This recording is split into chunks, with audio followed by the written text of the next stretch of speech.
হে জগতবাসী, আজ আমি শামীম আলী চিশতি আপনাদের সামনে একটি আলোচনা নিয়ে আসলাম। সেই আলোচনাটি হলো যে মুর্শিদ শব্দের অর্থ কী। মানুষ যে এই পৃথিবীতে যখন মুর্শিদ ধরে, এবং আল্লাহও কিন্তু বলেছেন কোরআনে যে মুর্শিদ ধরতে হবে। যারা মুর্শিদ ধরে নাই, যারা মুর্শিদ পাইল না, বুঝতে হবে তারা সুপথে নেই। এই কথা সূরা কাহফের 17 নম্বর আয়াতের শেষের দিকে বলা হয়েছে। তবে হে জগতবাসী, তাহলে এই মুর্শিদ বিষয়টা কি? মুর্শিদ শব্দের অর্থ কি? এ হলো একটা বিষয়। আরও একটা বিষয় হলো যে গুরু শব্দের অর্থ কি। মানুষ বলে ইমুক গুরু, ইমুক গুরু, গুরুর কাছে যাব, গুরুর কাছ থেকে এটা এনেছি, গুরুর কাছে এটা শিখেছি। তাহলে গুরু শব্দের অর্থ কি? হে জগতবাসী, যে গুরু শব্দের অর্থ কি, এই হলো একটা বিষয়। আরেকটা বিষয় হলো ফকির। আসলে ফকির শব্দের অর্থ কি, ফকির কাকে বলে? তো এই তিনটা জিনিসের অর্থ নিয়ে আজ আপনাদের সামনে উপস্থিত হইলাম। যদি আমার মাওলা, যদি আমার আল্লাহ আমাকে তৌফিক দান করে, তবে সঠিক যেন কিছু বলতে পারি। আপনাদের যদি এই কথাগুলো ভালো লাগে তো অবশ্যই আমি ধন্য হব। আচ্ছা, এখন বিষয় হলো মুর্শিদ শব্দের অর্থ কি। মুর্শিদ শব্দের অর্থ গেলে এখানে বহু বচনে যাওয়া যায়, কিন্তু বহু বচনে যাওয়ার সময়টুকু কম। আমি 2-1 বচনে শেষ করব। মুর্শিদ যদি আমরা লিখতে যাই, তাহলে প্রথম ম আসে বা মিম আসে, এবং যদি আমরা যাই যে মুর্শিদ লিখতে শেষের অক্ষরটাও কিন্তু দাল অক্ষর, তেমনি ঘুরে ফিরে সেই মোহাম্মদ। যেমন একটি কথা বলা হয় যে তাওহীদেরই মুর্শিদ আমার মোহাম্মদের নাম। তাওহীদেরই মুর্শিদ আমার মোহাম্মদের নাম, কিন্তু 2 রকম নাম, কিন্তু কাজের বেলায় একই কাম। আচ্ছা, এখন মূলত দেখা গেল মুর্শিদ সেই মোহাম্মদেরই নাম এবং মোহাম্মদই মুর্শিদ। তাহলে বর্তমানে আমরা গুরুকে মুর্শিদ বলছি, একজন পীরকে মুর্শিদ বলছি, তাহলে তারা কি রাসূল, তারা কি মোহাম্মদ? হ্যাঁ, না বাবা, কথাটি ওভাবে নেবেন না। কথাটি নিতে হবে মুরশিদ মানে মোর যোগ সিদ্ধ, মোর যোগ সিদ্ধ মুর্শিদ। আল্লাহ কি বলেছে? যে নিজেকে পবিত্র করলো সেই সফল কাম, আর যে সফল কাম হলো তার মধ্যে রাসূল রূপে আল্লাহ এসে তার ভক্তের হৃদয়ে বসত করলো। তখন সেই রাসূল যখন মিশে গেল, তখন আল্লাহ কোথায় থাকবে?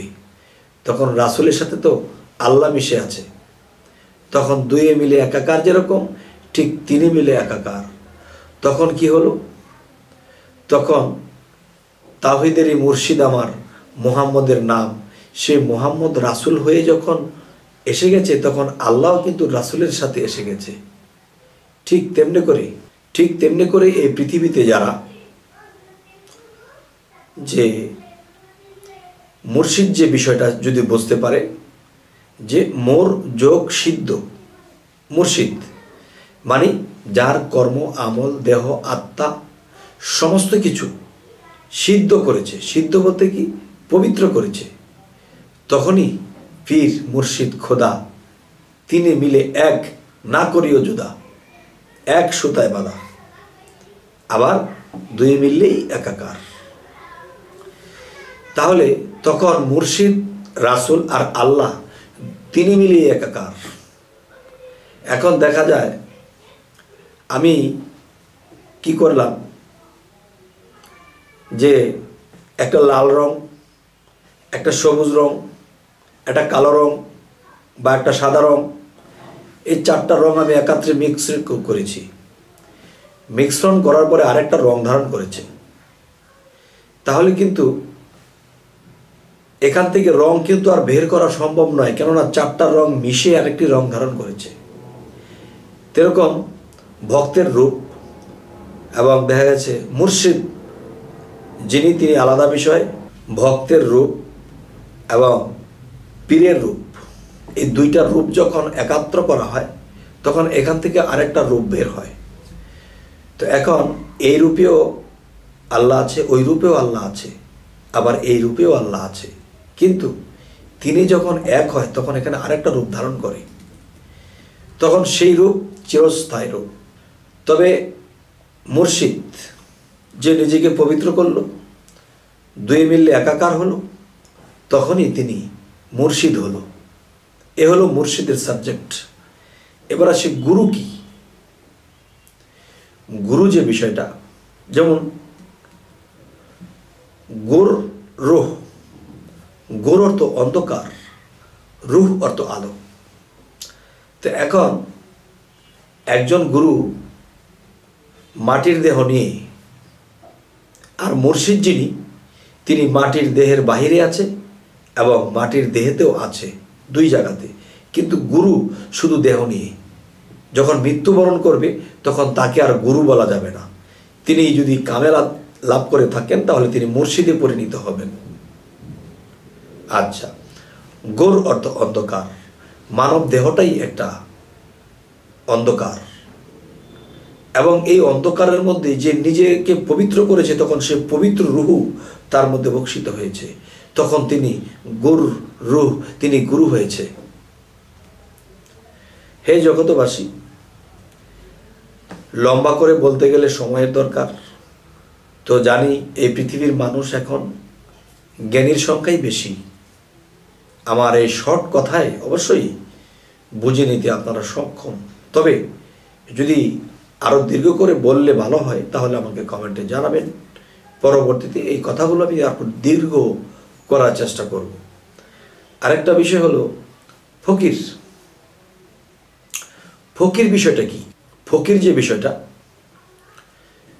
যে এই পৃথিবীতে তার নামে গাড়ি বাড়ি জমিদারি কোনো কিছু থাকা যাবে না। যদি থাকে তাহলে সে ফকির না। কেননা ফকির শব্দের অর্থ ফাঁকা। ফকির শব্দের অর্থ যদি ফাঁকা হয়ে থাকে তাহলে সে ইহকালে যদি নিজের এই বান্ডটাকে ফাঁকা রাখে এবং পবিত্র রাখে, তখন এই ফাঁকা জায়গাতে আল্লাহ এসে বসে। আর যদি ফাঁকা না করতে পারে তাহলে সে ফকির না। তো এখন দেখা যায় আমরা রাস্তাঘাটে দেখি মানুষ ভিক্ষা করে, আর ভিক্ষা করে এদেরকে আমরা ফকির বলে থাকি। না বাবা, ফকির অনেক ঊর্ধ্বের জিনিস, যাকে তাকে ফকির বলা যাবে না। যে ফকির যিনি তিনি ফাঁকা, তার হৃদয় সবসময় ফাঁকা, হৃদয়ে কোনো কিছু স্থান নেই। ছেলে মেয়ে আত্মীয় স্বজন মা বাবা ভাই বোন সম্পদ কোনো কিছু তার এখানে স্থান নেই, তার মানে এটা ফাঁকা। আর আল্লাহ, আল্লাহ শব্দের অর্থ কি? আল্লাহ শব্দের অর্থ ফাঁকা।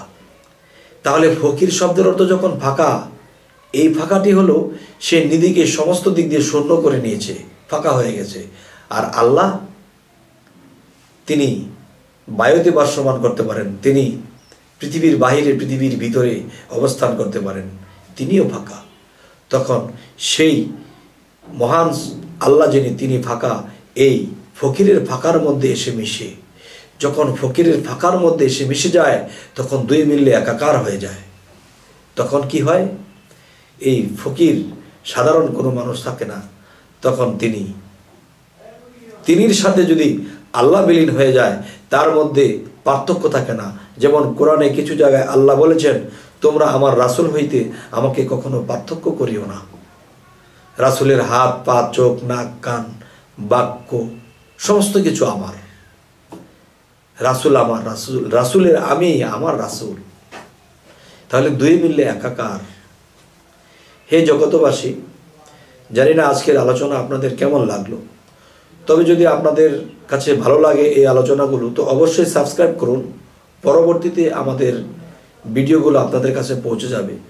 তবে আজ এই বলেই রাখবো, সকলেই ভালো থাকবেন। আল্লাহ হাফিজ।